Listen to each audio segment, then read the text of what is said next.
Em nome da diretoria executiva da Federação dos Professores, eu quero agradecer a presença de todos e de todas, né, na manhã de hoje, por uma questão de agenda. Hoje estão ocorrendo 2 eventos da nossa categoria.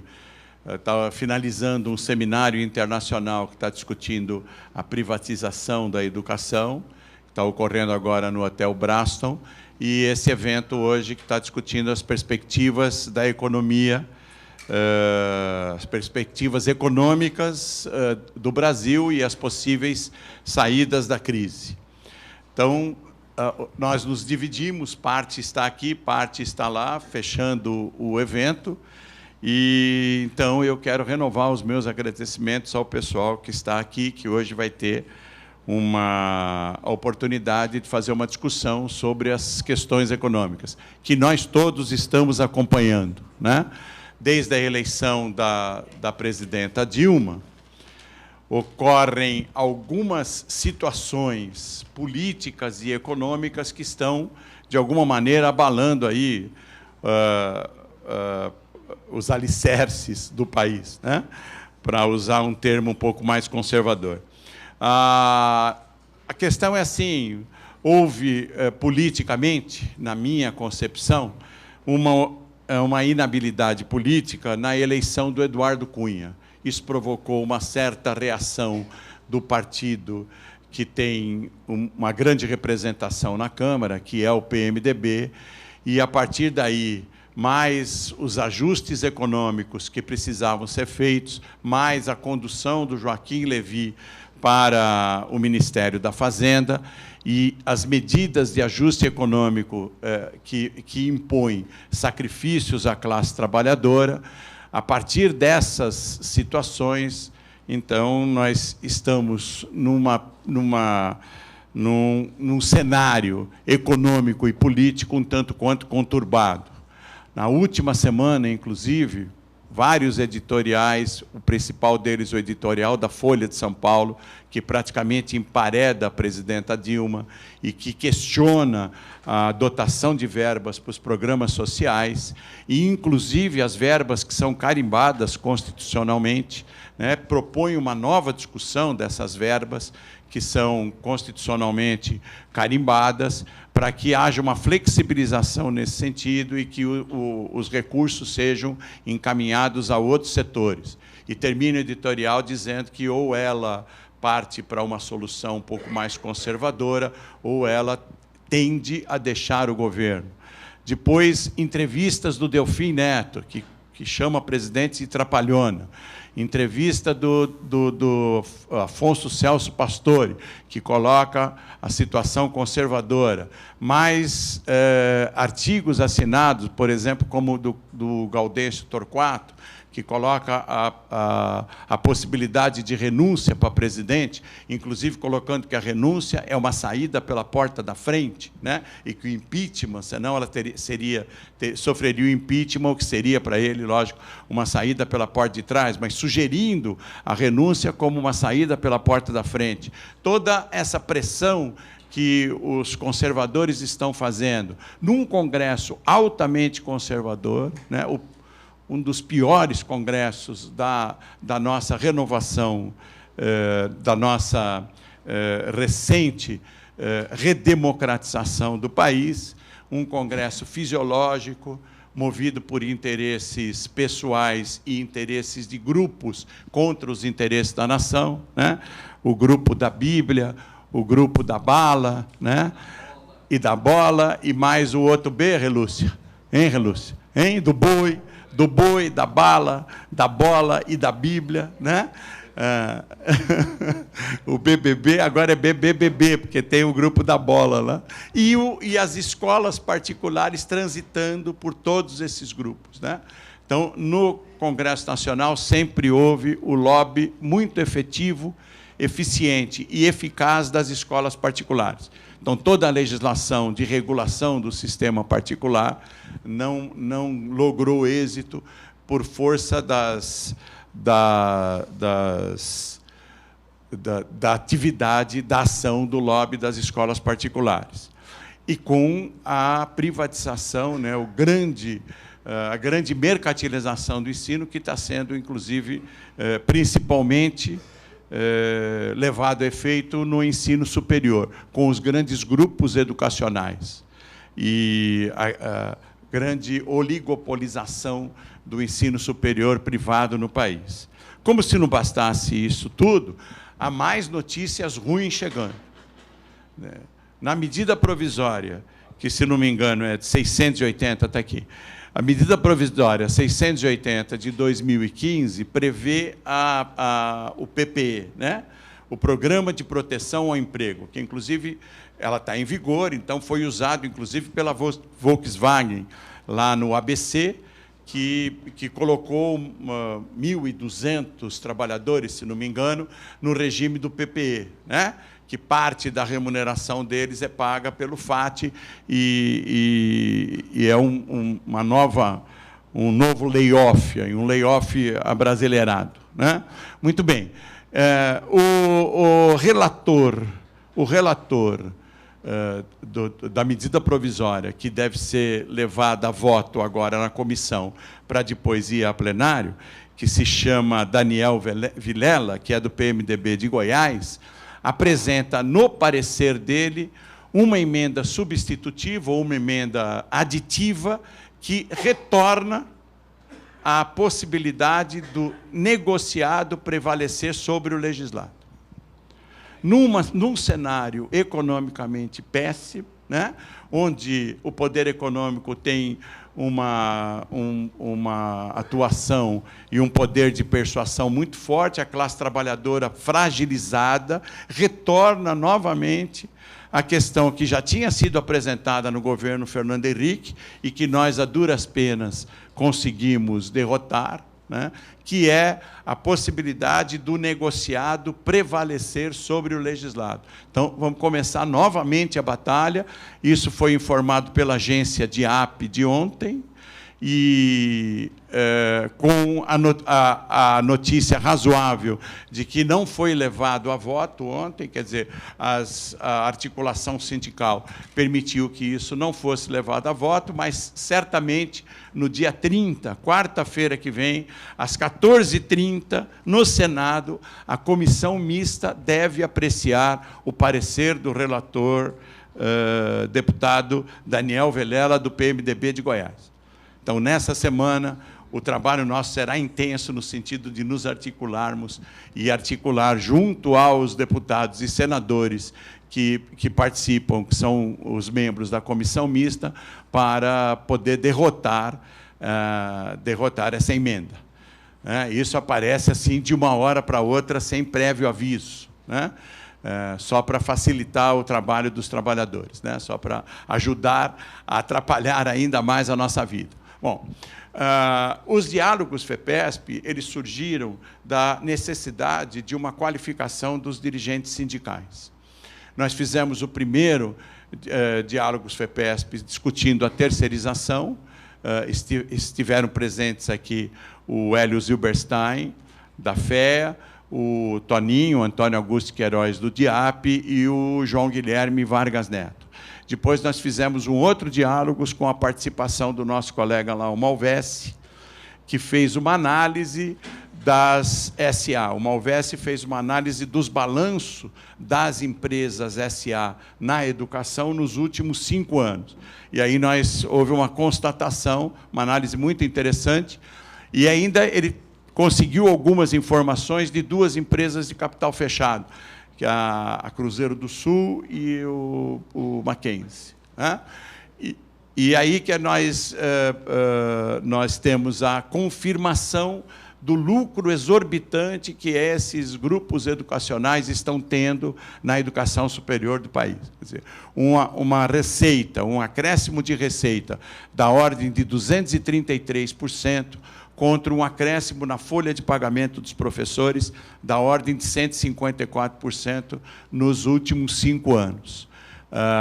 E a folha de pagamento do professor, em relação à receita líquida, é 35% em média.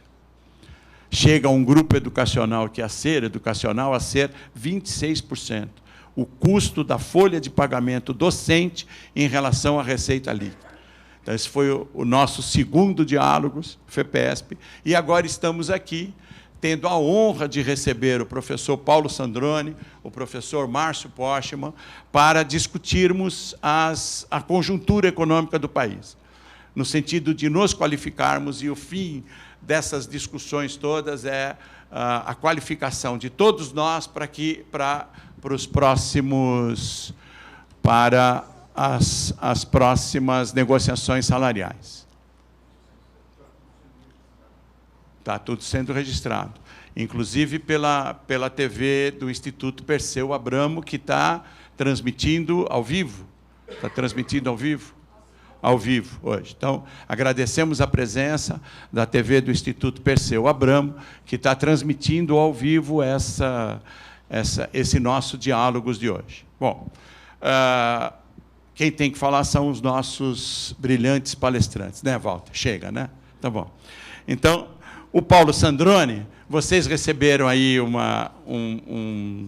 um perfil dos nossos palestrantes.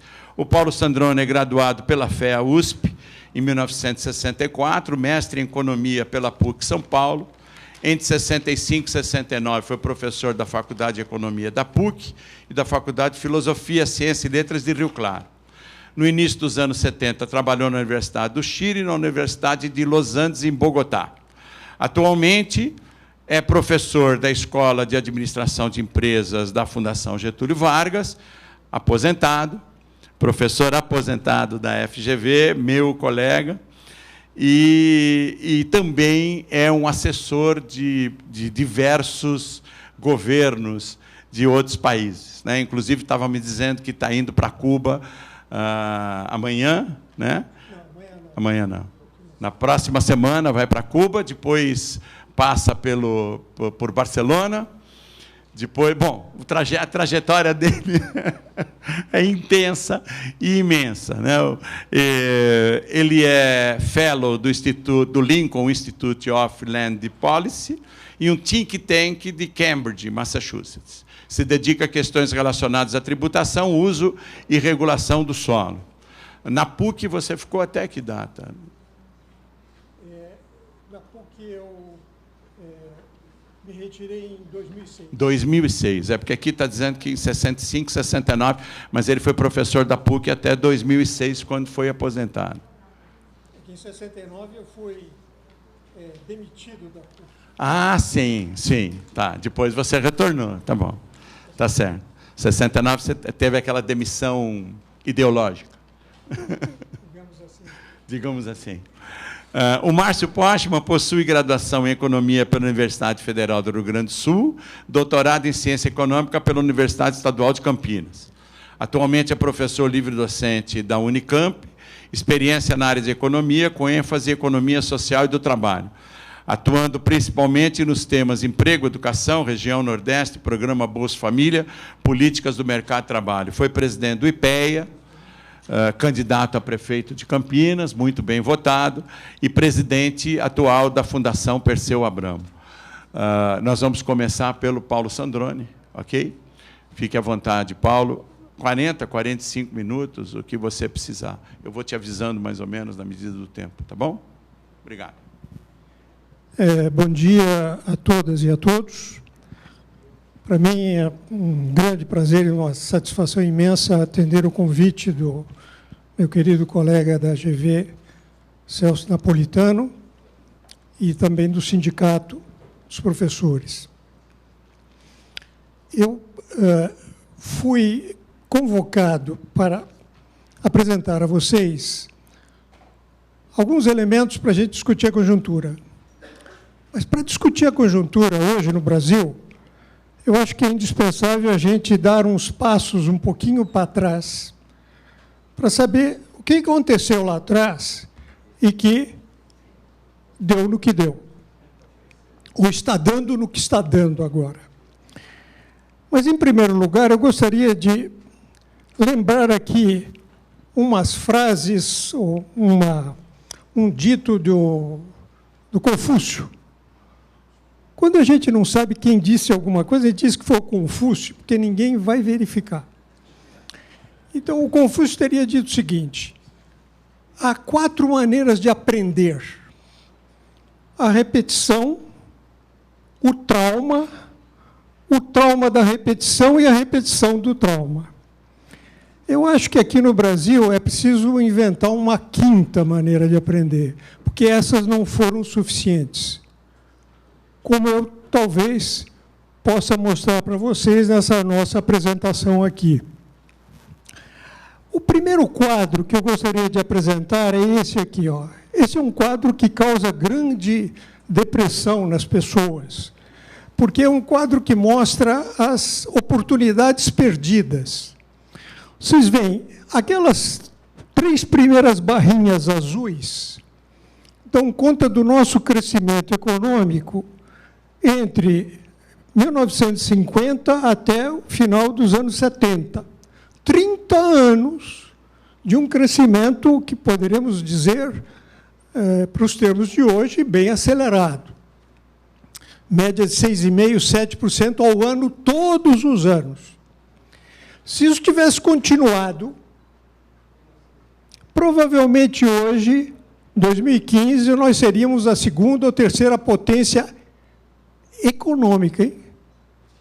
Que é só uma forma de ver a realidade de um país. Mas, do ponto de vista econômico, do seu PIB, se nós tivéssemos continuado a crescer dessa maneira, nós seríamos hoje, talvez até maiores do que a China ou maiores do que o Japão. Mas aconteceu alguma coisa aqui nos anos 80 que fez com que aquelas barrinhas azuis despencassem. Olha lá, nos anos 80, crescimento de 1,3 em média durante os 10 anos. Depois, anos 90, 2,2 em média. Anos 2000, 3,2. São décadas. Então, nesses 30 anos, de 50 até o final de 70, esse crescimento robusto. Depois, nos 30 anos seguintes, as chamadas décadas perdidas. Alguma coisa aconteceu aí que desandou. Em seguida, vocês têm essas barrinhas vermelhas, que são, agora, registros anuais do PIB. E em 2010, nós tivemos um crescimento considerável. Mas foi um ponto fora da linha, porque depois, 11, 12, 13, 14, 15, aí caímos, e hoje, praticamente, a nossa média, se considerarmos o desastre que tem sido esse ano em matéria de crescimento econômico, nós vamos ficar ali por volta do que foi, ou até abaixo dos anos 80, que foi a chamada década perdida. Então, é preciso explicar por que aconteceu isso. E aqui, eu vou, no final, colocar 4 oportunidades que perdemos de ter mudado o nosso destino em matéria de desenvolvimento ou crescimento econômico.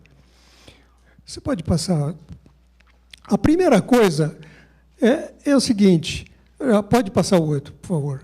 A primeira coisa é o seguinte, os fatores que contribuíram para esta queda, aquela queda para os anos 80, estão relacionados com uma crise internacional provocada pela desvalorização do dólar e depois a chamada crise do petróleo, que são duas, como se fossem faces da mesma moeda. Uma está muito relacionada com a outra. O aumento intenso da nossa dívida externa, porque naquele momento dessa crise, que começa em meados dos anos 70, o Brasil se endividou muito fortemente em termos do seu setor externo. A dívida externa cresceu muito. Estávamos no governo militar, governo Geisel, saindo do governo Médici, mas os 2 governos foram responsáveis por um forte endividamento. Aquela questão de crescer a qualquer custo, Brasil grande potência, e aí, então, tivemos uma dívida que cresceu muito expressivamente em plano internacional. E isso foi acompanhado de um crescimento intenso da inflação. Passa o seguinte, por favor.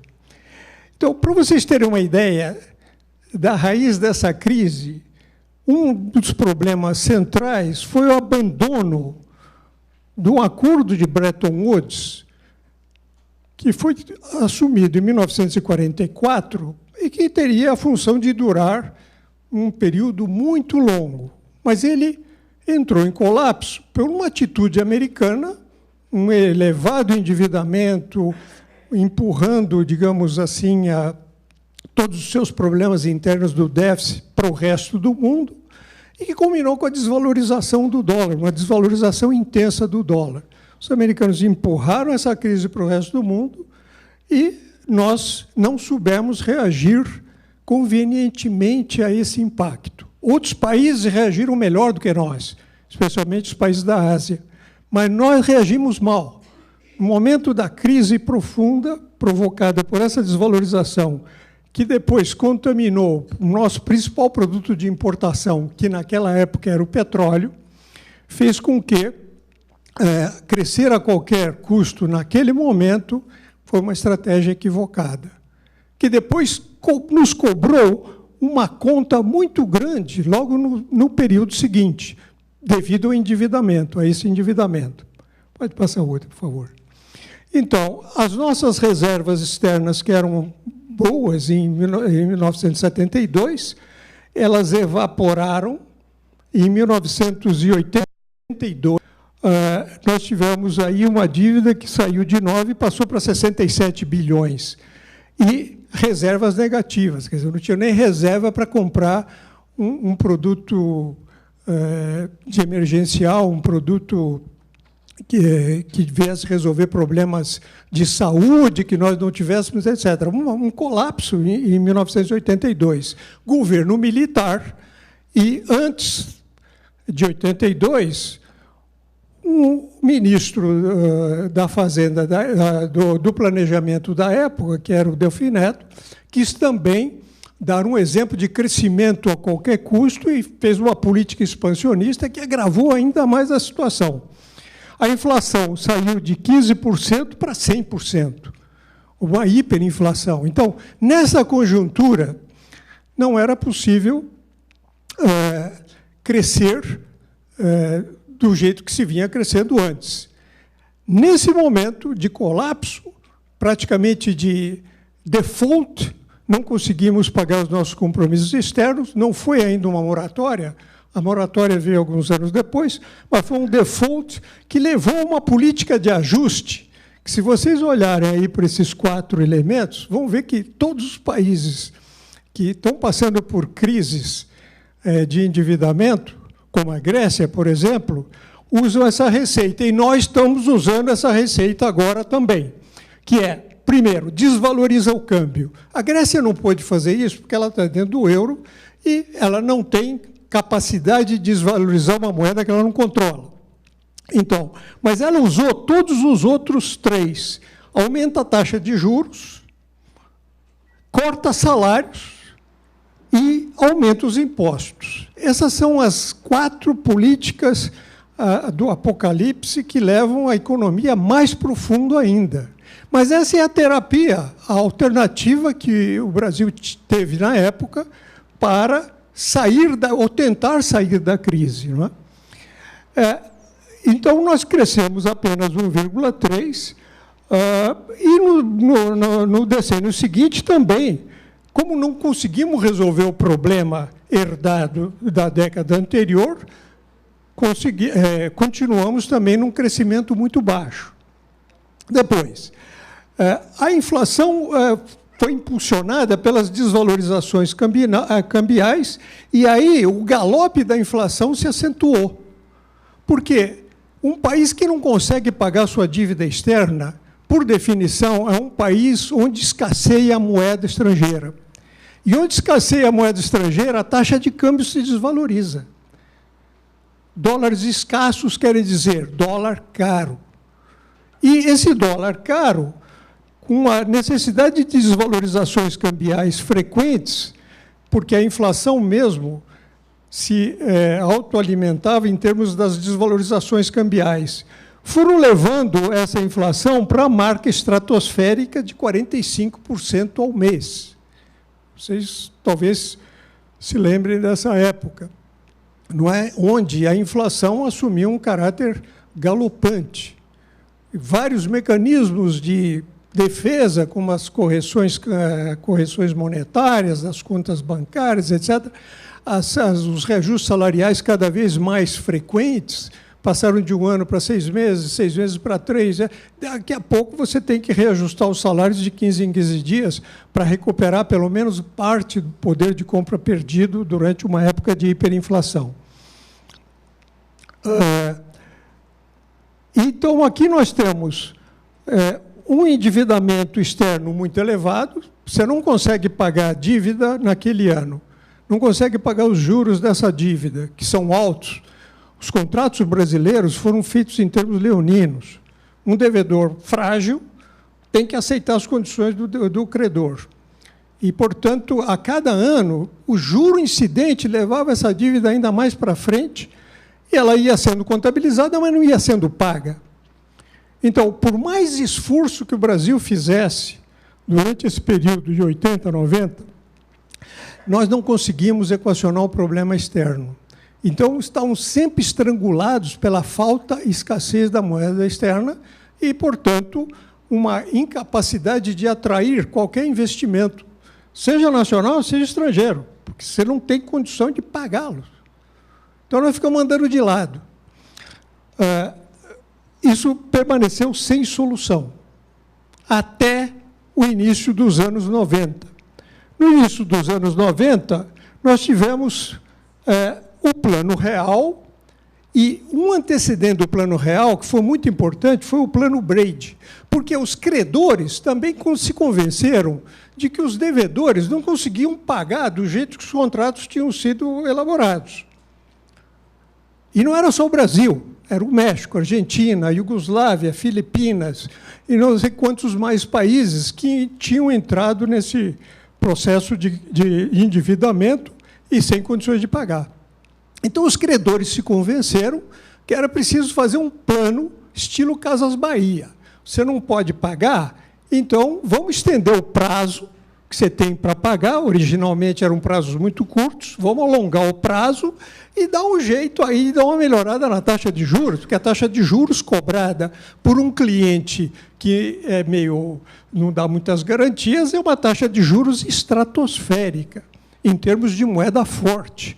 Chegou a ser quase 20% ao ano em moeda forte. É um absurdo, ninguém consegue fazer frente a um endividamento com essa taxa de juros. Então, o que houve foi o acordo do Plano Brady. O acordo do Plano Brady, que foi lançado em 89, quem primeiro aderiu foi o México, resolveu a sua questão, porque ele precisava entrar no acordo com os Estados Unidos e Canadá para formar o NAFTA. Não é? Depois a Argentina, que lançou o Plano Cavalo em 91, teve êxito, estabilizou as suas contas externas, se zerou com os credores, alongou a sua dívida, reduziu as suas taxas de juros. E o Brasil entrou tardiamente, porque houve aquela maluquice lá do governo Collor. Enquanto o Collor esteve no governo, não havia acordo possível, porque o Collor tinha feito duas coisas que os credores consideravam demenciais. Primeiro, congelamento, e segundo, o bloqueio de ativos financeiros, que meteram a mão na propriedade privada das pessoas que tinham suas poupanças lá. Nem o Fidel Castro fez isso em Cuba inicialmente, depois ele foi, aos poucos, se expropriando a burguesia, mas ele não fez isso. Inclusive, ele estava aqui no Brasil, na posse do Collor, e foi um dos únicos que ficou mais tempo. Os outros todos se mandaram.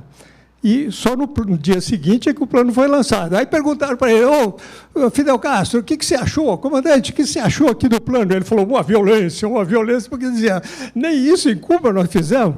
E o Collor fez isso aqui. Enquanto esse problema não foi equacionado pelo impeachment, os credores não queriam conversa com o Brasil. Aquela política maluca não sabia o que ia dar. Aí chegou o Itamar, o governo de Itamar já mandou alguns representantes lá com maior seriedade, e dizem que o Itamar não é uma pessoa que chegou com a cabeça nas nuvens quando ele assumiu a presidência, mas depois ele pôs os pés no chão, os 4, né? É o que dizem por aí. Mas, pelo menos, ele não fez maluquices macroeconômicas. Ele cismava com o salário das estatais. Outra coisa que ele cismou também foi recuperar o Volkswagen, que é uma maluquice das maiores. O homem estava pensando no século XIX ainda, quando ele pensou naquela tecnologia. Mas tudo bem, não tinham grandes efeitos macroeconômicos. E a coisa foi se acalmando. Mandaram alguns negociadores para a dívida externa brasileira e ela foi aderindo ao Plano Brady.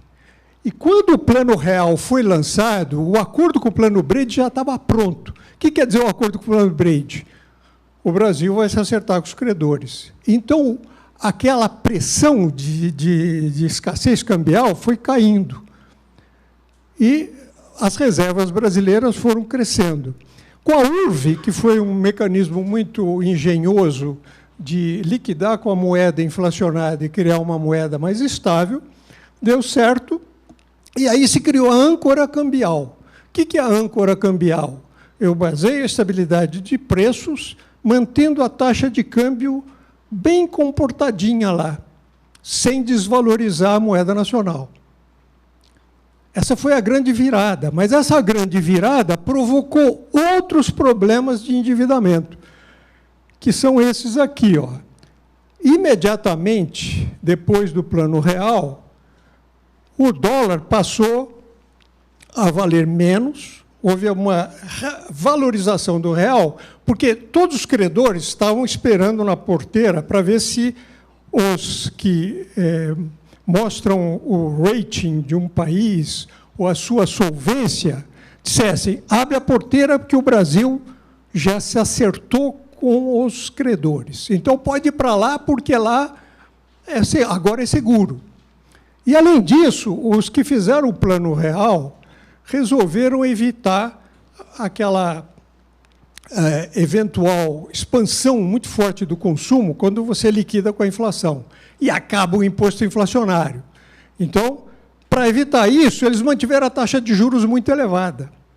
E mantendo a taxa de juros muito elevada e o Brasil ganhando a credibilidade internacional, o dinheiro começou a entrar aqui.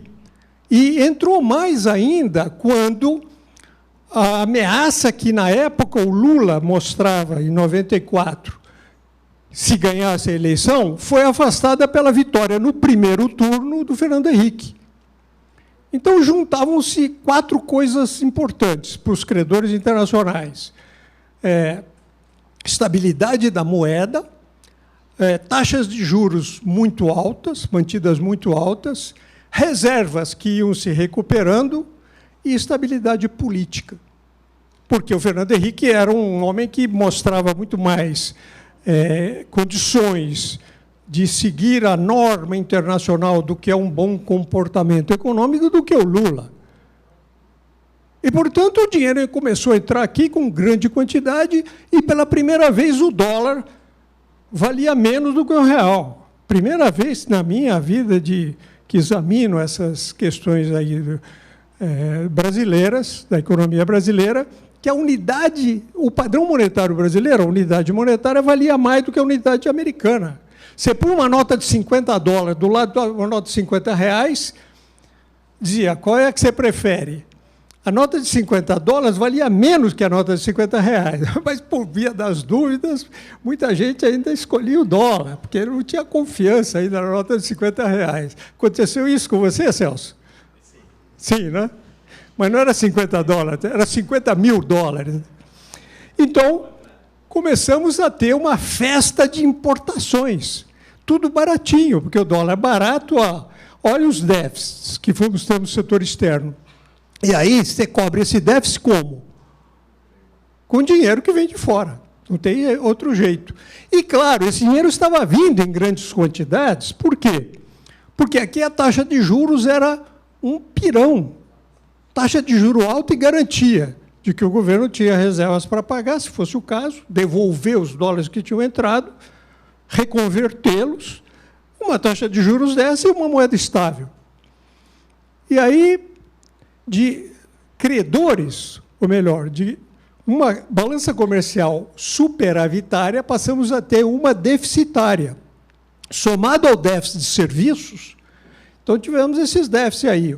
E esses déficits foram cobertos com dinheiro que veio de capital especulativo, em grande medida. É aquele que entra, mas sai com a mesma velocidade. Se ele antevê que a situação pode mudar. E isso ocorreu em 98. E aqui temos outro exemplo também de oportunidade perdida. Aqui, em 98, vocês estão bem lembrados que nós tivemos uma crise mexicana em 95, o Brasil jogou a taxa de juros para cima para conservar aquele dinheiro que tinha entrado, conseguiu. Em 97, houve a crise asiática, a mesma coisa, levou a taxa de juros lá para cima para não desvalorizar a moeda nacional e ter a volta de uma pressão inflacionária. O governo Fernando Henrique queria tudo menos a volta da inflação. Em 98, houve a crise russa. E na crise russa, todo mundo dizia, a bola da vez agora é o Brasil, que não vai aguentar. Todo mundo que estava lendo esses dados aí sabia que não dava para aguentar isso mais tempo. E na crise russa, ela coincidiu com as eleições presidenciais de 98. E aí o que fez o Fernando Henrique? Agiu da forma mais oportunista que vocês possam imaginar, agravando o problema de uma maneira extraordinária. Por quê? Deu às pessoas que estavam tirando o dinheiro do Brasil, comprando dólares e se arrancando, a possibilidade de fazer investimentos na dívida pública com uma cláusula cambial. A jogada era a seguinte, vocês querem ir embora porque acham que o dólar vai subir? Nós vamos abandonar a âncora cambial? Então eu faço o seguinte negócio com você, me compra um título da dívida pública que eu te pago se houver uma desvalorização cambial na mesma proporção da desvalorização cambial. Por exemplo, você me compra um título de R$100, e se há uma desvalorização cambial de 50%, eu te pago 50% sobre o dinheiro que você investiu. Ora, fez a aposta absolutamente errada. Por quê? Quem se aproveitou disso, sabendo dessa situação de insolvência insustentável, fez essa aposta. Comprou títulos do governo com cláusula cambial. Vencidas as eleições, em outubro, ainda demoraram uns 3 meses para fazer a desvalorização em 99. E aí, em 99, a desvalorização foi fortíssima. Mas a diferença do que está havendo agora, ela foi muito mais, o prazo foi muito mais curto. E a desvalorização chegou a ser quase 100%, em questão de 2, 3 meses. Claro, aqui, então, tivemos uma quebra muito forte e o abandono da âncora cambial. O plano real acabou aí. Na verdade, baseado na âncora cambial, o câmbio segurando a inflação já deixou de existir. O governo declarou o câmbio flutuante, como está até hoje. Mais ou menos, às vezes o governo intervém. Mas, se nós olharmos o outro quadro, vamos ver também uma situação muito preocupante no setor interno, nas contas do governo. Porque cada vez que o governo queria manter os dólares aqui, ele aumentava a taxa de juros. Ora, a taxa de juros reverberava em cima da sua própria dívida, que ia aumentando. Não era nem um tiro no pé, aí é um tiro na virilha. Porque essa aleja mesmo, olha lá. Você tem contas do governo com déficit nos 4 anos.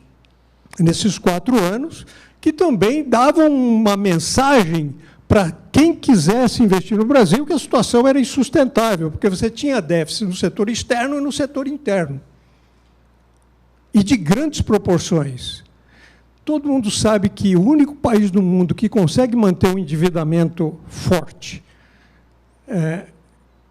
e convive relativamente bem com isso, claro, tem limites também, mas é um elástico enorme, são os Estados Unidos. Todos os outros países que se endividam vão encontrar problemas sérios no curto prazo. E, na medida em que isso se repetiu no Brasil durante 5 anos, 4, 5 anos, não era possível mais manter esse esquema de segurar a inflação com o câmbio. Então, esses dois déficits levaram a uma política chamada do tripé. O tripé é o seguinte: você, em vez do câmbio ser um câmbio mais ou menos administrado e fixo, que mantém os preços bem comportados, você deixa o câmbio flutuar. A cada dia ele pode ser maior ou menor, dependendo da oferta e da demanda de dólares. Mas você tem que também dizer para os agentes qual será a meta de inflação. Qual será a meta de inflação para o ano que se inicia, não é? Porque, senão, você não dá nenhum parâmetro do que vai acontecer com os preços. Agora, para manter essas duas coisas, você tem que aumentar o único instrumento que você tem mais violento e eficaz é o aumento da taxa de juros. Se a inflação estiver saindo um pouco dos parâmetros, se aumenta a taxa de juros, o crédito fica mais difícil, a demanda cai e os preços voltam a ser bem comportados. Claro que isso causa recessão, mas o importante é manter, não, pode deixar aí, é manter a inflação bem comportada.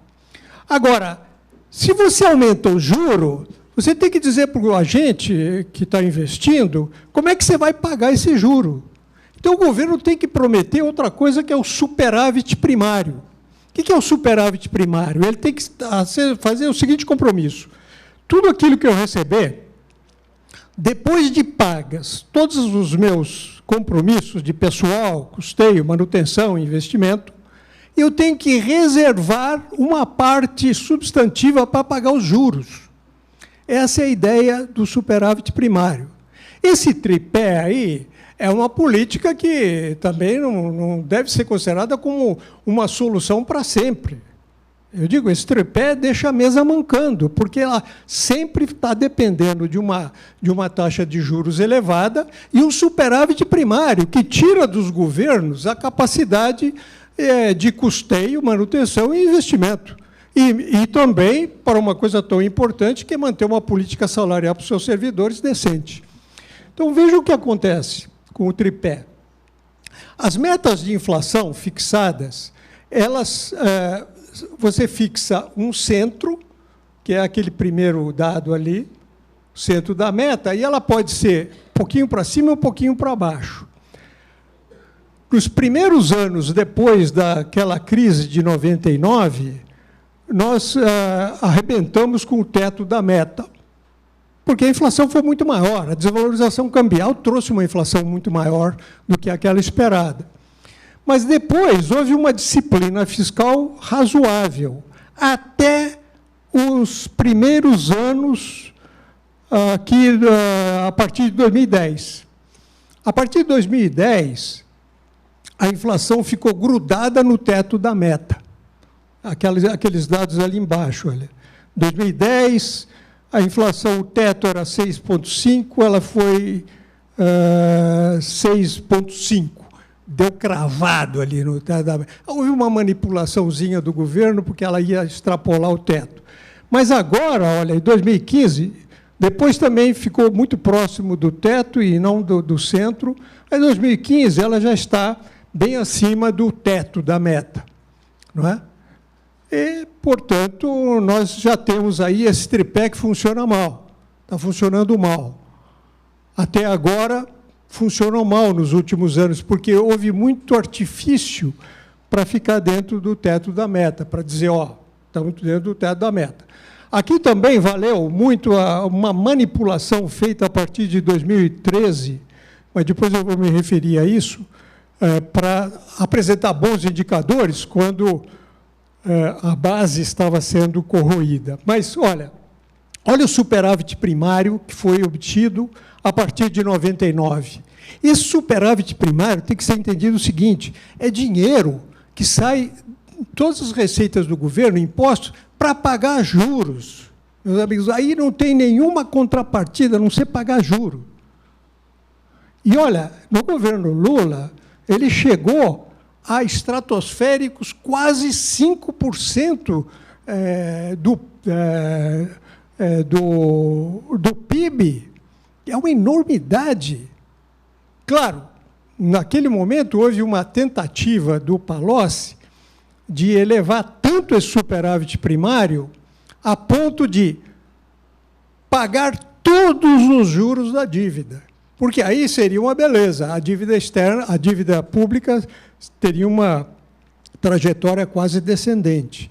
Mas isso requeriria um esforço de contenção de despesas e aumento de receitas que não era compatível com uma situação política de estabilidade. Mas, vejam, a partir de 2009 houve uma queda no superávit primário porque houve também um impacto forte da crise de 2008. Vamos passar para frente. Agora, esse quadro é o quadro... Um pouquinho mais, por favor. Esse é um quadro que é realmente depressivo. Por quê? Você faz um esforço brutal, que são aquelas barrinhas laranja, e essas barrinhas azuis, em color mais claro, são juros que você tem que pagar. Quer dizer, você faz um esforço brutal, deixa de investir em educação, em saúde, em transportes e segurança e tal, e não consegue pagar os juros. Quer dizer, fica faltando aquela barrinha cinza. O que você faz com essa barrinha cinza? É coisa que você não conseguiu pagar, então lança mais títulos da dívida pública e aumenta a dívida pública. Claro que, nos anos mais recentes, esse processo caiu um pouco, porque também as taxas de juros caíram, não é? Elas chegaram em 2011 até, acho que, aí, um nível dos mais baixos, que é uma coisa também discutível. Por que o governo baixou tanto a taxa de juros? Claro, isso foi bom, porque não incidiu na sua própria dívida, mas também teve um efeito expansionista que depois teve que ser cortado. Quer dizer, a taxa de juros outra vez voltou a crescer. Mas, mesmo assim, olha, aí a dívida continuou crescendo. Então, isso dá uma conta de que muita gente diz, eu pago imposto e não tenho serviço.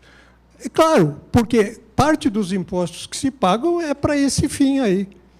É fim completamente improdutivo do ponto de vista do bem-estar da população.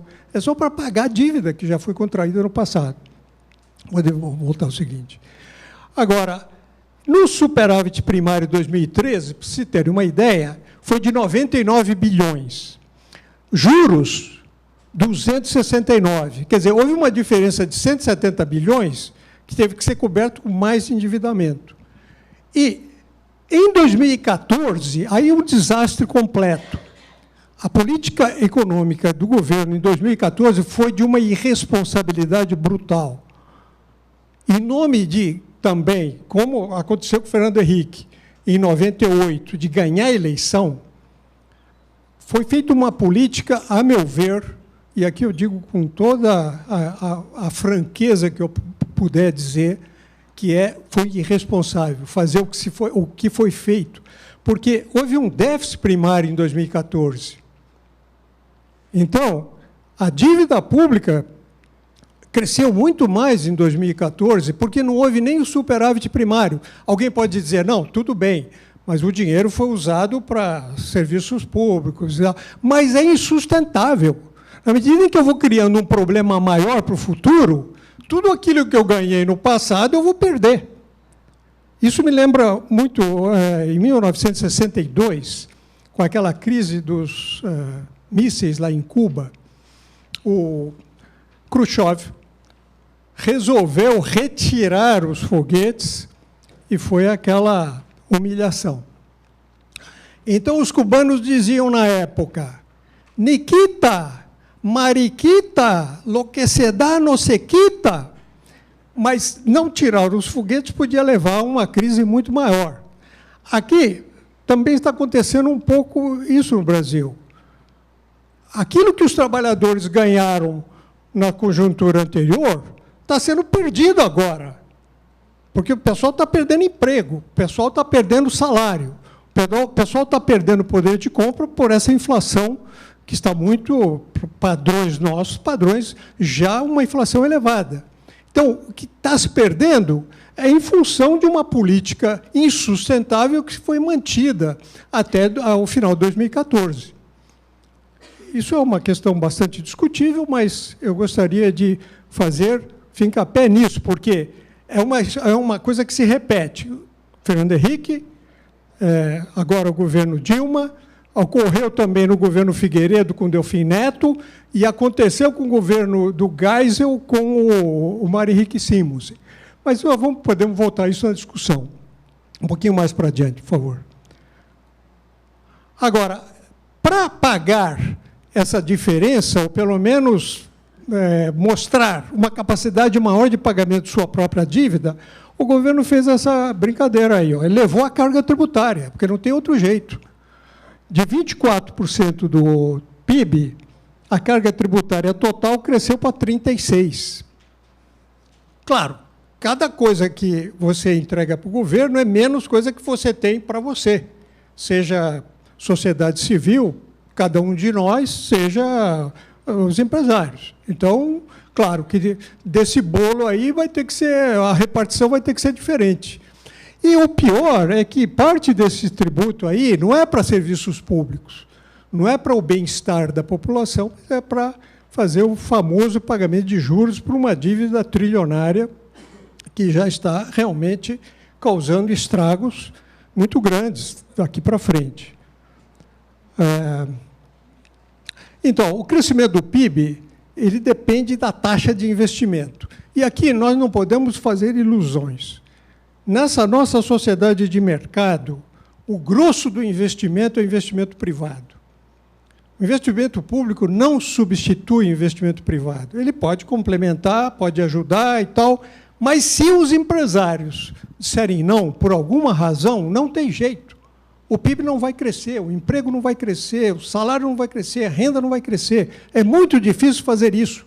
Então, fechar os olhos para essa realidade, por mais que ela nos seja desagradável, não adianta. Então, nós somos reféns desse grupo de empresários que tem a riqueza na sua mão. Alguém já disse, o empresário pode esperar, mas o trabalhador não pode. Ele pode esperar uma nova conjuntura. Ele deixa o seu dinheiro empossado, aplicado aí em qualquer lugar, até que a coisa se clareie no horizonte. E o que quer dizer clarear no horizonte? Tem que existir demanda, e ela foi brindada nos últimos anos, mas já se mostrou insustentável. Taxas de juros que ele tem que ter que sejam moderadas. Se ele não for amigo do rei lá do BNDES, ele pode ter condições muito duras para obter capital para fazer os seus investimentos de médio e longo prazo.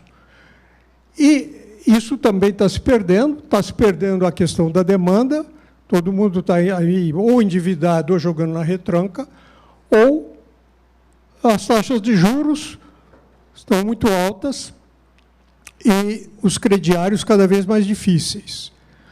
E o nível de confiança dos investidores. Esse nível de confiança dos investidores tem muito a ver com a situação política do país. E a situação política está uma espécie assim de enrosco, como naquelas pescarias em que a gente faz em rios que as águas estão muito baixas. Né? É enrosco para tudo quanto é lado. Então, enquanto isso não se resolver, vai ser difícil que se recupere a confiança dos investidores, porque, vejam, o investidor que importa é aquele que faz investimento de médio e longo prazo. Não é aquele que faz investimento de curto prazo. Agora, para fazer investimento de médio e longo, você tem o problema da duração.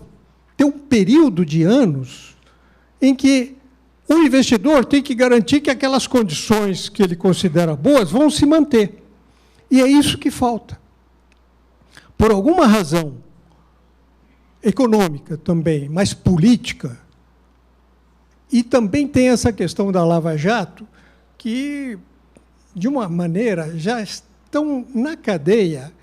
Parece que os principais empreiteiros do país, responsáveis aí por uma quantidade enorme de obras, até que isso se reestruture, eu não sei quanto tempo vai levar, até saber até onde vai essa contaminação. Quer dizer, a situação política ela é muito contrária a essa recuperação da confiança dos investidores. E, para agravar, o governo, agora, para limpar certas medidas, ou abandonar certas medidas que fez no passado e que causaram essa insustentabilidade agora, está tendo uma política altamente regressiva. Aumenta impostos, ou reduz subsídios, que são coisas que ele tem que fazer para recuperar um mínimo de credibilidade na sua política econômica. Eu digo, do ponto de vista dos empresários. Mas, com isso, ele perde também a credibilidade junto com aqueles que vão sofrer os efeitos dessa política e que já estão sofrendo os efeitos dessa política.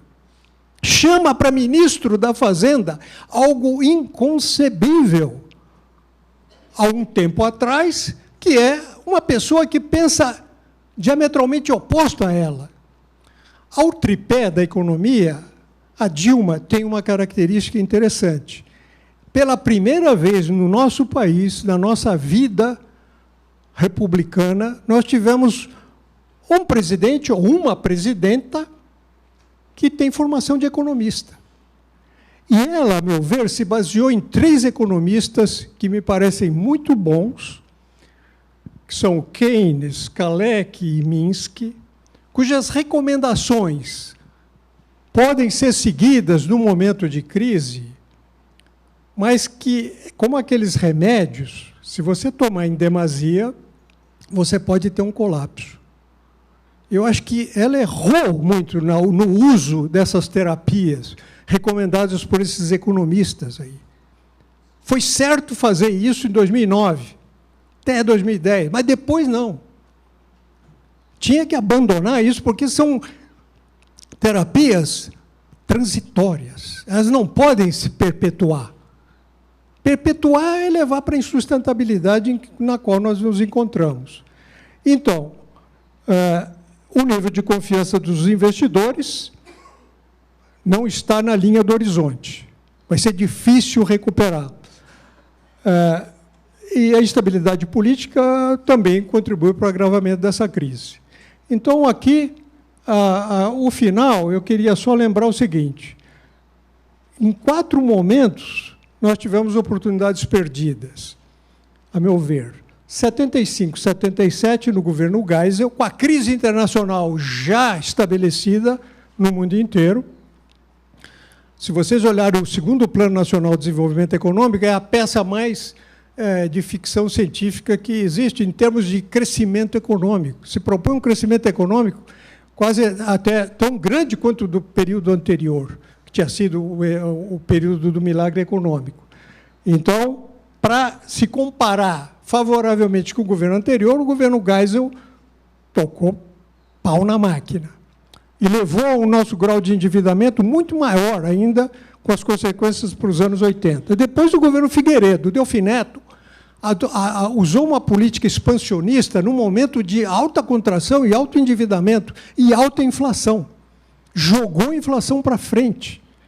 Não é? Também é uma oportunidade perdida de fazer uma política econômica correta. Depois, o Fernando Henrique Cardoso, na época do Pedro Malan, 97, 98, fez a verdadeira irresponsabilidade no plano cambial, também para livrar a sua eleição, e foi reeleito. Né? Foi reeleito e depois pagou a conta, logo no mandato seguinte, logo no início, 99, com uma onda inflacionária muito mais forte. E agora o governo Dilma, em 13 e 14, usou também o mesmo método de continuar com subsídios, continuar com uma política expansionista, reduzindo muito a taxa de juros, e quando ela acordou já era tarde.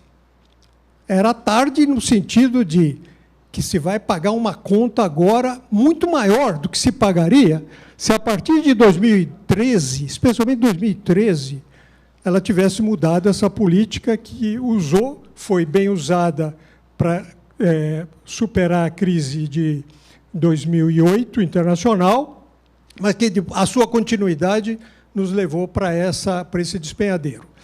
Palavras finais. Eu gostaria de dizer também o seguinte: nós temos vários problemas estruturais para resolver, mas eu gostaria de destacar 2, entre os vários que nós temos.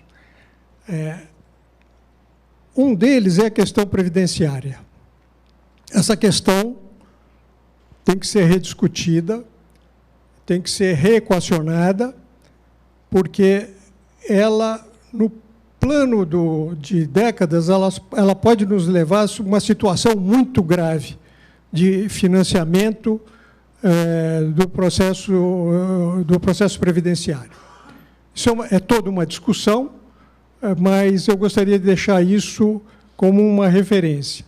E a outra referência é a seguinte: nós somos um dos países que observou um dos maiores graus de urbanização no planeta, nos últimos 50 anos. E a formação das cidades trouxeram uma característica muito peculiar para a questão dos serviços públicos. Tanto no nível municipal, quanto no nível estadual, quanto no nível federal. Qual é o problema? O problema é que, com esse crescimento, não só das cidades em espaço construído, mas também em população e em faixas etárias da população, os serviços públicos que o setor público tem que brindar estão aumentando o custo unitário. Quer dizer, não é que a população crescendo 1 milhão, você vai ter que atender a esse 1 milhão de pessoas com o mesmo custo do passado. Não. O custo por unidade está crescendo. A alternativa a isso é aumentar a produtividade da produção de serviços públicos. Mas isso anda a passos muito lentos, porque há problemas estruturais, especialmente com a propriedade do solo, propriedade da terra, nos centros urbanos. Então, isso não tem acompanhado. Isso tem provocado uma pressão enorme sobre os orçamentos públicos. Então, eu digo, educação, saúde, transportes públicos, saneamento básico, resíduos sólidos, iluminação, todos esses serviços estão aumentando de preço unitário. Então, os prefeitos, governadores ou quem se importe com eles, têm uma alternativa. É não brindar os serviços para todos. A definição do serviço público é universalização do serviço. Então, não brinda para todo mundo, muita gente fica de fora. Ou então, brinda para a maioria, mas um serviço público de péssima qualidade, porque não tem como financiar. Então, esses problemas estão se agravando. E nós estamos vendo aí vários municípios, várias cidades e até estados no limite da insolvência. Esta crise vai acentuar esses problemas. Por quê? Essa crise vai fazer com que muitas entidades públicas não tenham como pagar pelos serviços já contratados. Então, a qualidade começa a cair. E é uma consequência também desse processo global de recessão. Com a recessão, vocês sabem, as pessoas perdem o emprego, reduz o salário, as contribuições para a Previdência também caem. É um processo que é uma espécie assim de sinergia negativa. Uma coisa vai puxando a outra. Então, esse problema também tem que ser equacionado. Existem maneiras de evitar que a coisa piore. Mas isso é uma outra discussão. Eu só gostaria de deixar esses 2 pontos para serem discutidos e aqui me preparar para as bordoadas que certamente eu levarei pelas opiniões que aqui expressei. Muito obrigado.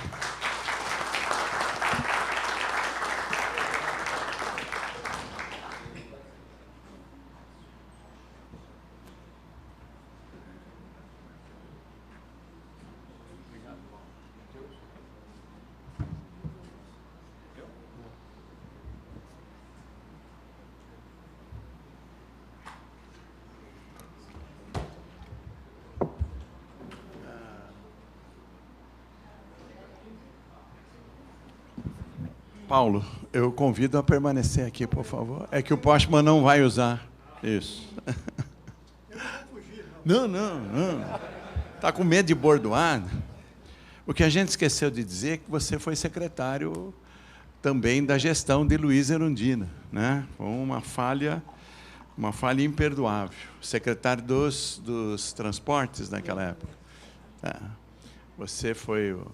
Também secretário dos transportes. Eu cuidava do transporte através da CMTC. Isso, que era isso. Gestora. Que era gestora transporte, isso.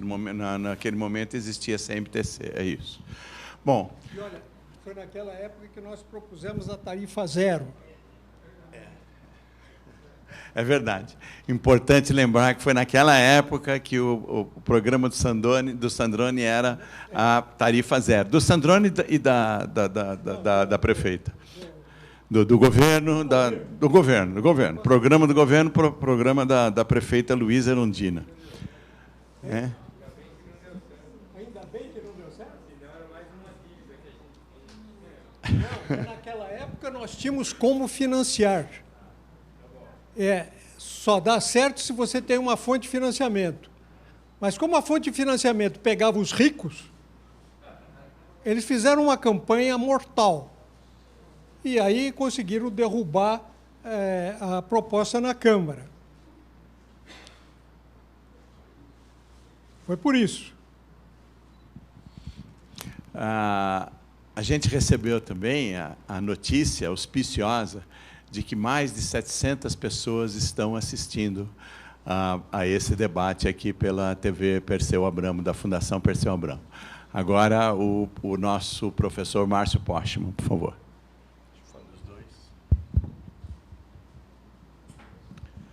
Bom, olá a todos. Nosso abraço fraterno aos que se encontram aqui nesse auditório, os sindicatos professores, assim como os que estão nos acompanhando pela internet.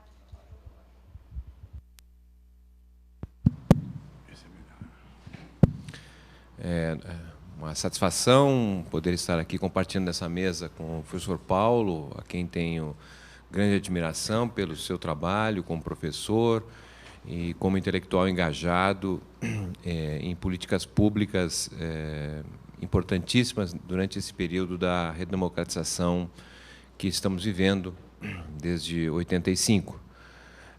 Parabenizar essa iniciativa e a todos que ajudaram a construir um momento tão oportuno, que são esses diálogos, paradas necessárias para uma boa reflexão. E certamente aqui nós não estamos numa situação de professor-aluno, dos que sabem do que não sabem, todos aqui são professores, então queria aqui fazer uma apresentação a respeito das perspectivas econômicas do Brasil e acredito que nós não teremos aqui aquilo que dizem que foi oferecido em Canaã, né? Que Canaã, exatamente, que o melhor vinho foi servido por último. Já foi bem servido o melhor vinho agora no início. Mas a minha exposição aqui, na realidade, ela parte de uma perspectiva um pouco diferente da que o professor aqui apresentou, na qual eu não discordo, mas eu quero utilizar aqui como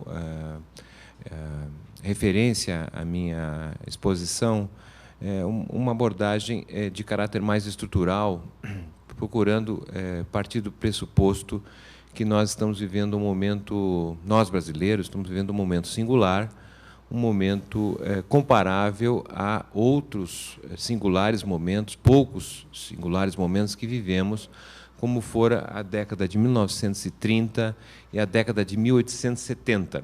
1880, para ser melhor, preciso. Né? Por que eu estou querendo chamar a atenção para esse aspecto que nós estamos vivendo um momento singular? Né? Em primeiro lugar, pelo reconhecimento que nós estamos diante de uma crise muito profunda do capitalismo. Uma crise realmente estrutural, talvez a crise mais grave dos últimos 80 anos. Né? Uma crise que coloca em xeque, na verdade, o centro dinâmico do capitalismo mundial. E toda vez que nós analisamos a evolução do capitalismo mundial, nós identificamos que, quando há uma crise do seu centro dinâmico, há oportunidades especiais, singulares, para países que não fazem parte desse centro dinâmico, né?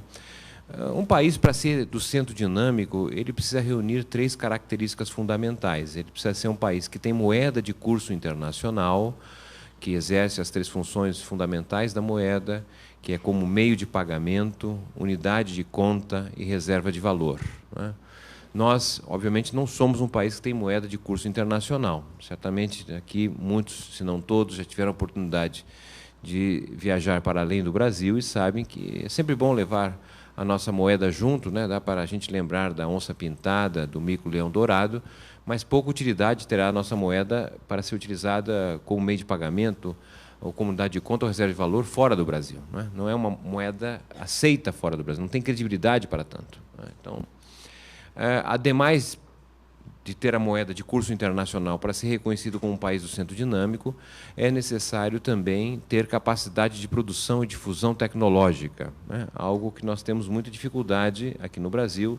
Temos, talvez, instituições que não ultrapassam uma mão, os dedos de uma mão, que são instituições que produzem, não é, e difundem o progresso técnico, especialmente vamos falar da própria Petrobras, da Embraer, da Embrapa, né? E aí já começamos a ter alguma dificuldade de identificar outras instituições que produzem e difundem conhecimento. O progresso técnico é o amálgama do capitalismo, da competição capitalista, que permite reduzir custos, mudar processos e produtos na sociedade de mercado, né? Então, nós não somos uma sociedade que produz, né, e difunde o progresso técnico de forma generalizada, é concentrado.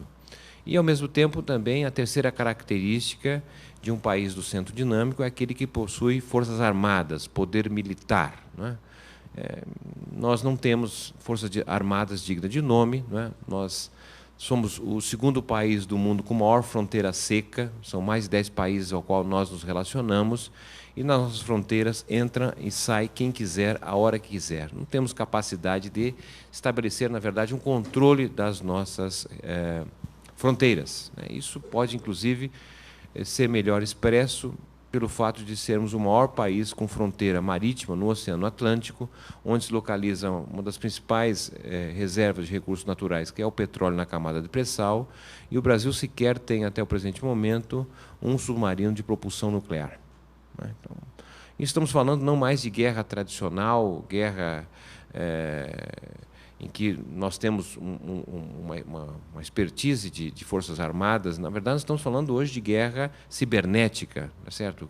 Que é o controle das tecnologias de informação e comunicação, para o qual o Brasil não tem nada avançado nesse sentido, vem tentando construir um sistema de defesa, mas estamos longe disso, não é? Certamente esse evento aqui que foi organizado, possivelmente com o uso da internet, né? Toda vez que foi despachado ao destinatário a internet, essa informação foi antes a um outro lugar, possivelmente nos Estados Unidos, ao qual eles têm o controle de todas as informações, né? E essas informações assumidas por 6 grandes empresas que controlam as tecnologias de informação relacionadas ao Departamento de Estado, né? E hoje o controle das informações pode paralisar um hospital, pode paralisar um aeroporto, pode paralisar um país, né? Nós não temos satélites, por exemplo, né? Nossas Forças Armadas se comunicam pelos meios tradicionais, né? A própria correio do Ministério das Relações Exteriores, entre os embaixadores, ela é registrada e observada fora do Brasil. Enfim, não vou avançar nesse sentido para dizer que o Brasil não é um país do centro dinâmico, não possui moeda de curso internacional, não possui forças armadas dignas de nome e não possui capacidade de produção e difusão tecnológica. Nunca teve essas 3 características. Não significa que não possa vir a ter, mas para vir a ter precisa ter um projeto nacional, tá certo? Projeto que nós não temos, né? Então, mas por que eu estou querendo chamar a atenção? Porque nós fazer aí uma analogia, entendendo o capitalismo como se fosse uma espécie de um rio, e os países, os peixes, que podem avançar, não é, ou retroagir diante da força da correnteza desse rio, podem andar para a direita ou para a esquerda, mas jamais poderão sair deste rio que é controlado por suas margens, né? No entanto, há determinados momentos em que há cheias, né, em que a água transborda supera as margens e que alguns peixes conseguem sair do leito tradicional e ocupar outros espaços, né, dada por essas cheias. Essas cheias, analogicamente, seria justamente a crise do capitalismo. O capitalismo abre situações novas, inesperadas, inimaginadas durante as suas crises, né? E essas crises ocorrem em determinados momentos, né? Então, nós tivemos uma crise profunda do capitalismo entre 1873 e 1896. Uma crise que abriu oportunidades, inclusive, para o Brasil se reposicionar no mundo. E ele vai fazer isso a partir da década de 1880, rompendo com uma longa inércia, uma longa situação de regressão econômica e social, conforme aponta Celso Furtado, a partir do fim do ciclo do ouro, entre 1770 a 1840, 1850. Foi uma longa fase de regressão, porque o Brasil era aquele país que vivia desses ciclos econômicos, né? O ciclo do pau-brasil, do açúcar, do ouro e depois do café. E cada vez mais a perspectiva que nós também tivemos um ciclo chamado indústria. Mas eu vou chegar mais à frente a essa questão. Então, o que acontece? Lá em 1888, nós temos um conjunto de reformas que resultam da capacidade de construir uma maioria política que tem uma visão, um projeto de Brasil. E esta maioria política se dá a partir justamente da ascensão da economia cafeeira, né, em que os paulistas, né, em acordo com os mineiros, estabelece um rumo primário exportador, mas com grande dinamicidade, e que abre uma perspectiva do Brasil se colocar no mundo como um país, novamente, grande exportador de produto primário, que era o café, e esta riqueza nos permite reorganizar o país, tá certo? Dar um rumo para o país após a estagnação que o Império implicava, né? Que foi a política dos governadores através da República, instalada em 1889. Então, nós fazemos ali em 1880 uma série de reformas que é a expressão dessa construção de uma maioria política que tem um projeto para o país. Um projeto agrarista, um projeto primitivo, vamos dizer assim, mas um projeto que dá dinamicidade e reestrutura a sociedade brasileira, né? Isso se deu com a reforma de 1881, a chamada Lei Saraiva, tá certo? Que é uma reforma política que reduz a participação popular, inclusive, se é que dá para usar esse termo, uma democracia censitária que nós tínhamos até então. Nós temos uma reforma laboral em 1888, que foi estabelecer o fim do trabalho, melhor dizendo, a ilegalidade do trabalho escravo, né? Tivemos uma reforma de governo, que saímos do Império e fomos para a República, e em 1891 tivemos uma Constituição nova. Tá certo? Então e ali você tinha brasileiros ilustres que tinham uma visão muito mais avançada do Brasil, embora não tinha massa política, não tinha suficientemente força para avançar no mesmo ritmo, que era a imagem dos abolicionistas, não é? Podemos lembrar aqui Rui Barbosa, que tinha uma visão de Brasil urbano-industrial, não um Brasil agrário. De toda maneira, nós vamos percorrer aí 3 décadas, não é? De 4 décadas em que o Brasil avança economicamente, politicamente, mas pouco socialmente. É uma sociedade liberal, etc. Mas nós saímos da letargia que havíamos vivido por quase 100 anos após o fim do ciclo do ouro, né? Aproveitamos a oportunidade desta grande depressão que atinge, sobretudo, o centro dinâmico do capitalismo, que é a Inglaterra naquele momento. Teremos um segundo momento, né, de reafirmação do país, de reconstituição de uma maioria política que se dá na década de 1930, né, a partir da ascensão de Getúlio Vargas, né, a partir do rompimento, vamos dizer assim, do projeto agrarista da República Velha, da política dos governadores, né? Havia ali 2 projetos em disputa, o Júlio Prestes, né, que sucederia, que foi vencedor nas eleições fraudadas, como todas as eleições fraudadas foram da República Velha, dizia que, frente à crise do café, em função da crise de 1929, a laranja superaria o café. Obviamente, se nós estivéssemos nessa perspectiva, nós aqui não existiríamos, tá certo? Nós seríamos um grande país agrário, não é? O que deixamos de ser, certamente, pelo que vai ocorrer a partir do projeto de 30. O projeto de 30, de Getúlio, é um projeto que reúne uma maioria muito heterogênea, que são segmentos, na verdade, derrotados pela política liberal da República Velha.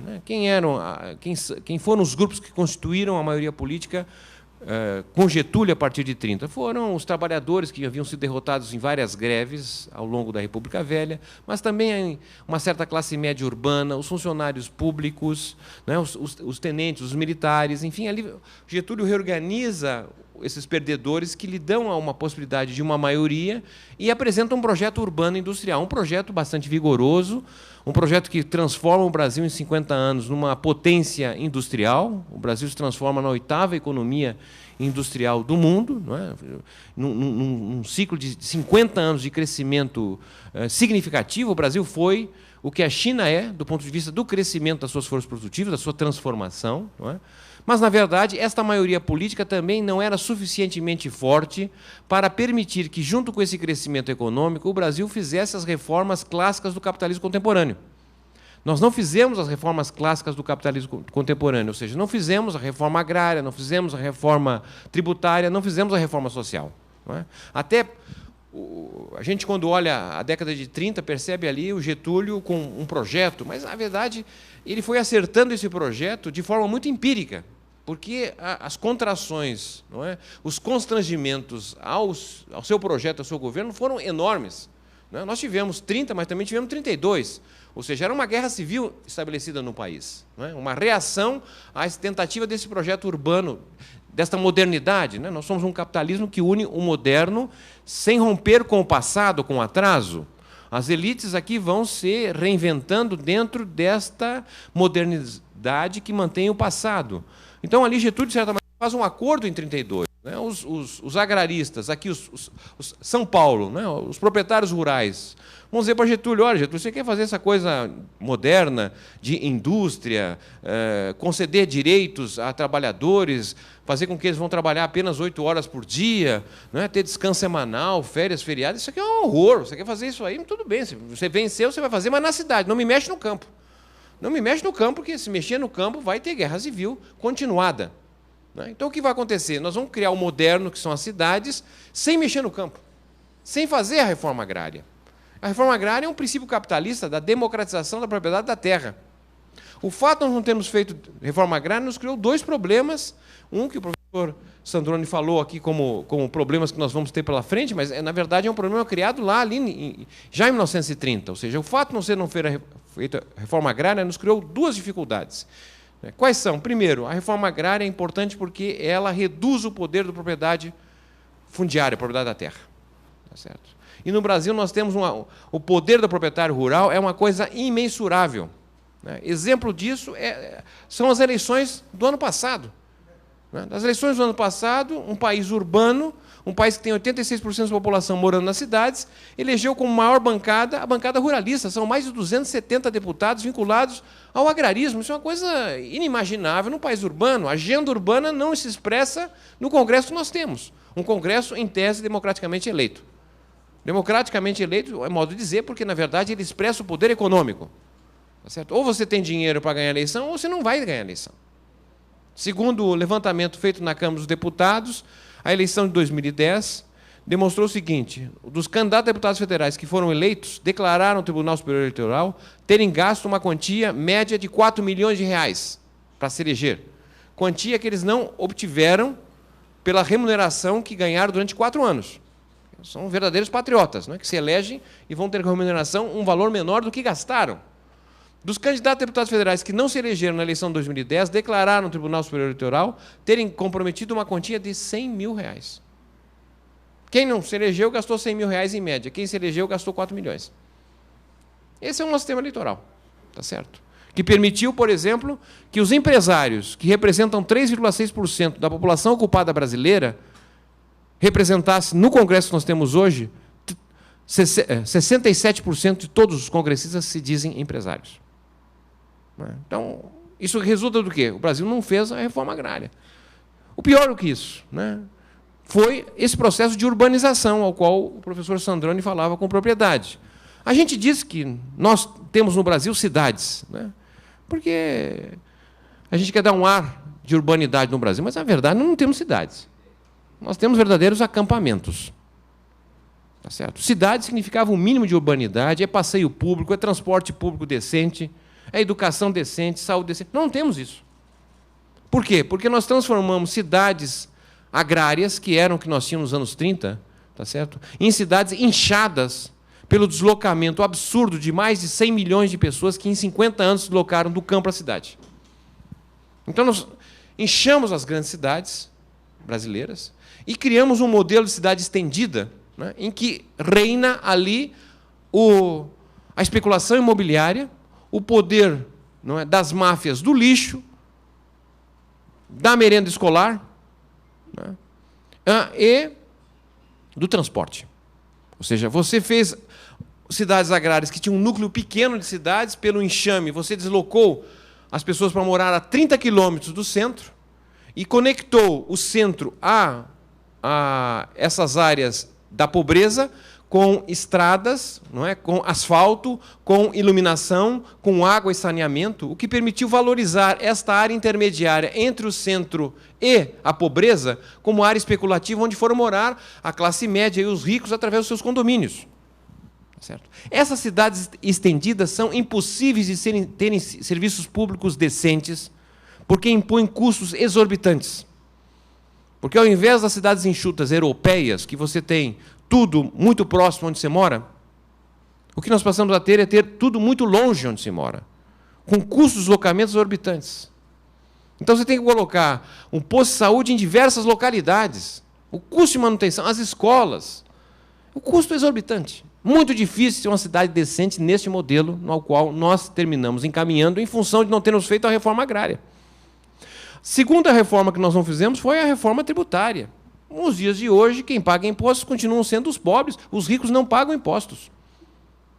Não fizemos a reforma tributária. Por quê? Porque o moderno não nos permitiu, de certa maneira, ao momento em que o Brasil crescia, você fazer essas mudanças. Nós construímos um Estado, não é, cujo fundo público assenta na renda dos mais pobres. Então, essa negociação dos anos 30 fez com que houvesse uma série de concessões, entre elas, não é, a concessão de não mexer na propriedade rural e, ao mesmo tempo, aqui em São Paulo, justificar o seguinte: ó, Getúlio, você quer fazer essa coisa de indústria que é horrível, mas, para fazer a indústria, tem que fazer aqui em São Paulo. Não pode fazer fora de São Paulo. É isso que concentrou, na verdade, uma desigualdade absurda nas regiões brasileiras, porque se concentrou a indústria em São Paulo. Era justificável, evidentemente, que parte importante da indústria ficasse em São Paulo e crescesse em São Paulo, porque resultado da expansão da economia cafeicultora, o que havia de indústria mais avançada estava aqui em São Paulo. Então, era justificável que São Paulo fosse o estado mais industrializado, mas o injustificável era que permanecesse com uma concentração brutal. Em 1970, 70% do produto industrial em São Paulo. Essa concentração só foi possível pelo acordo político que foi realizado, que era de construir em São Paulo o exclusivismo do São Paulismo. Ou seja, você estabelece um modelo de industrialização de substituição de importações. Né? O que significa dizer isso? Que você vai produzir internamente, não vai mais comprar de fora, e os demais estados da federação poderão comprar de todos os estados, não, só de São Paulo.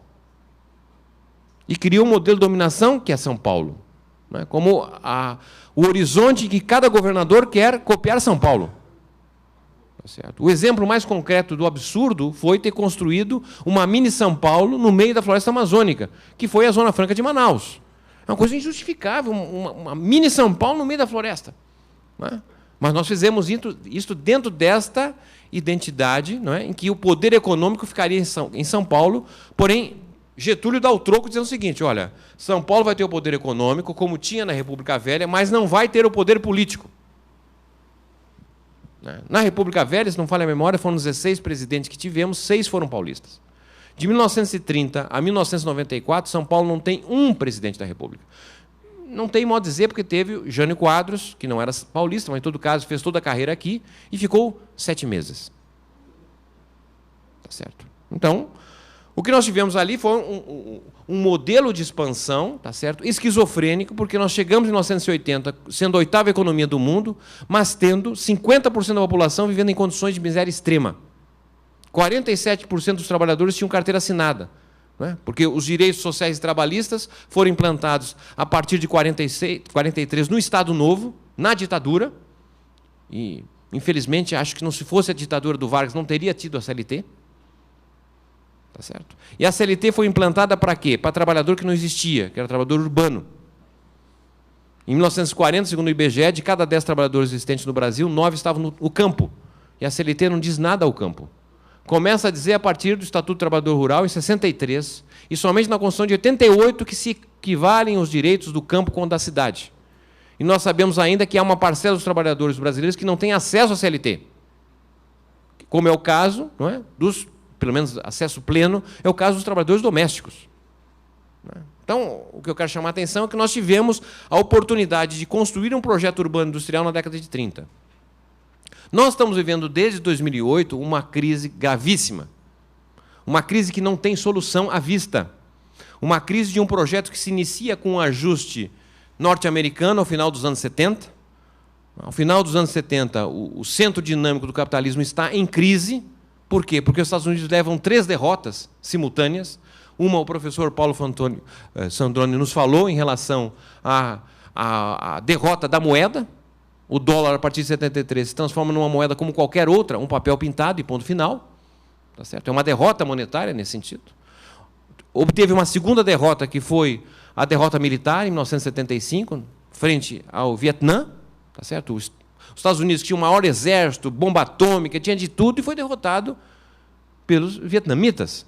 Foi derrotado externamente, mas também internamente, porque houve uma revolta interna nos Estados Unidos, desde 68, com os movimentos de libertação dos faça amor, não faça guerra, os hippies, dentro de contexto... Oi? Exatamente, negros, contestação interna nos Estados Unidos, então coloca em xeque o poder militar. E o final, dos anos 70, coloca em xeque também a segurança energética dos Estados Unidos, com a Revolução Iraniana, que derrota Shah Reza Pahlavi e assume a dinastia dos Khomeini's, dos Ayatollahs, que, de certa maneira, coloca em dificuldades a possibilidade de acesso pleno ao petróleo, tendo em vista os Estados Unidos uma potência mais fortemente dependente do petróleo. E ainda tem a invasão do Afeganistão pela União Soviética, em 79, que agrava o quadro no Oriente Médio, para os Estados Unidos. Então, ali, final dos anos 70 e início dos anos 80, há um reposicionamento dos Estados Unidos no mundo, até porque se avaliava que, possivelmente, a Alemanha ou o Japão poderiam suceder os Estados Unidos. E o que vai ocorrer nos anos 80 e 90 é o enquadramento dos Estados Unidos, não apenas da Alemanha, do Japão, mas também da própria União Soviética, que não resiste à competição acelerada com a guerra cibernética que se inicia no governo de um ator, o Ronald Reagan. Certo? Ali, no início dos anos 80, há um reposicionamento dos Estados Unidos com um novo tripé político de dominação, não apenas dos Estados Unidos, mas do mundo. Em primeiro lugar, que é a ascensão dos banqueiros nos Estados Unidos. Os banqueiros que haviam, de certa maneira, aprisionados por uma taxa de juros fixa, em geral abaixo da inflação, que é resultado do acordo de Bretton Woods.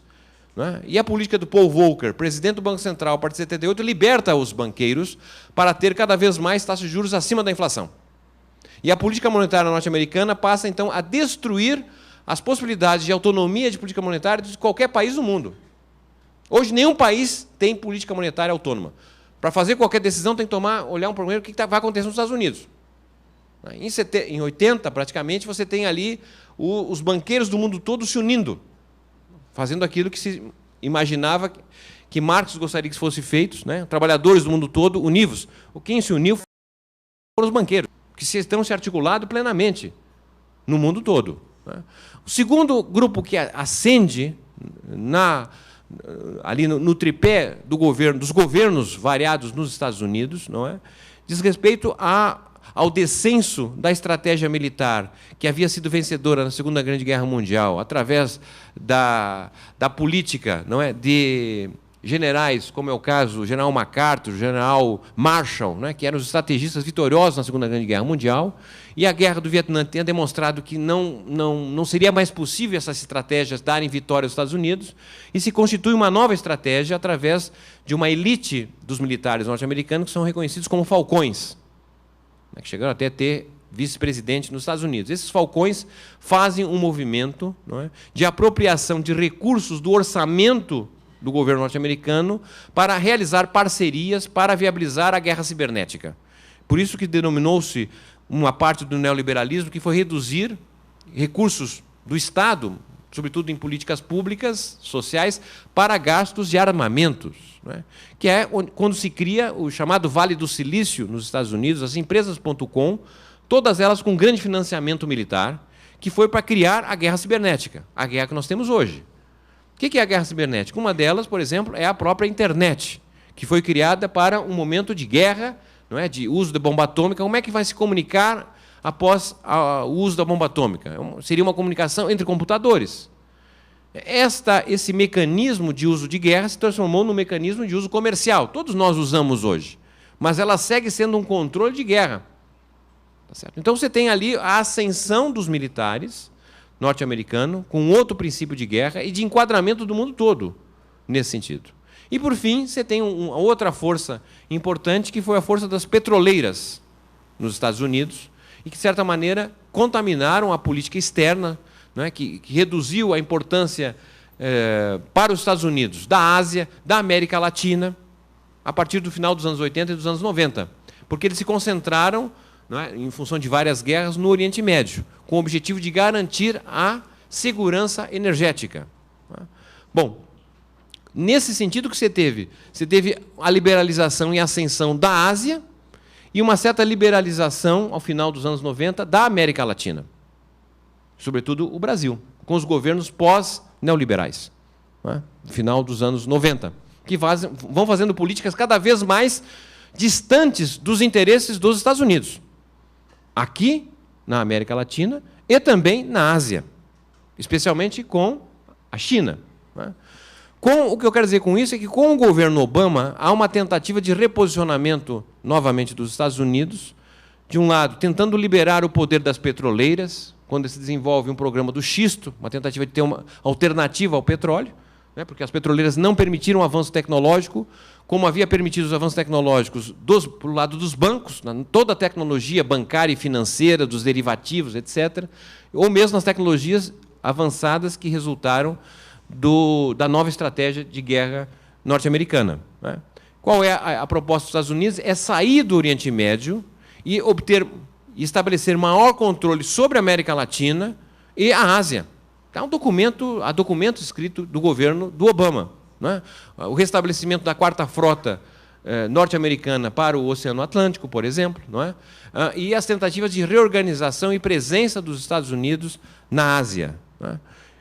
Bom, isso não é uma operação muito simples, o governo americano não sai muito ainda do Oriente Médio, tem pesada dificuldade de operacionalizar, dado aquele quadro lá existente, mas não há dúvida que o impacto que nós temos hoje nos governos latino-americanos pós-neoliberais resultam de uma forte interferência do governo americano.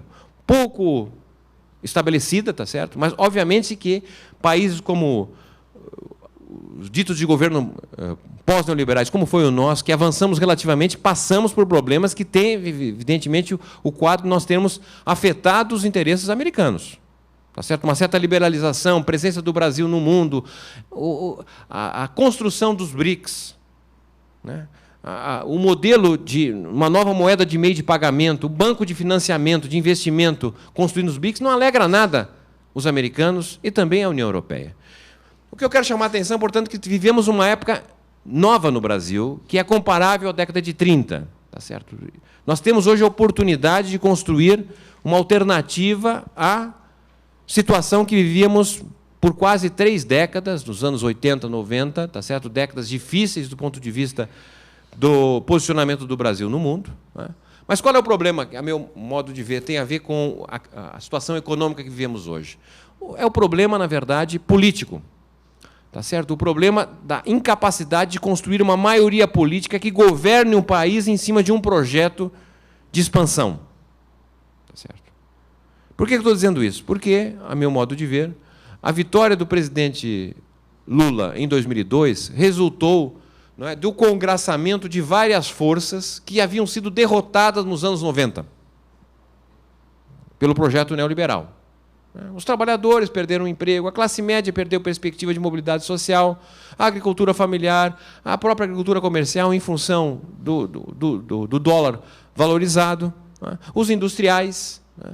Uma fase de avanço dramático da desindustrialização.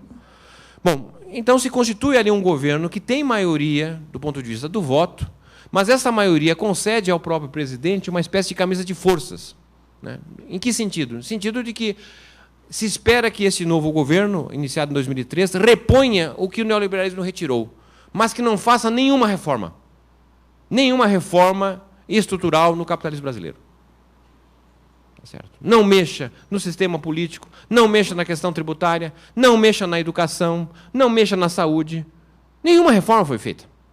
Em 2013, desculpe, o presidente Lula reuniu todos os governadores, fizeram uma proposta de reforma tributária que nem era tão avançada, mas foi possível construir naquele momento, levam para o presidente do Congresso, à época Sarney, e que repousa na mesa do presidente do Senado até agora. Nenhuma reforma foi feita. Mas, ao mesmo tempo, o governo foi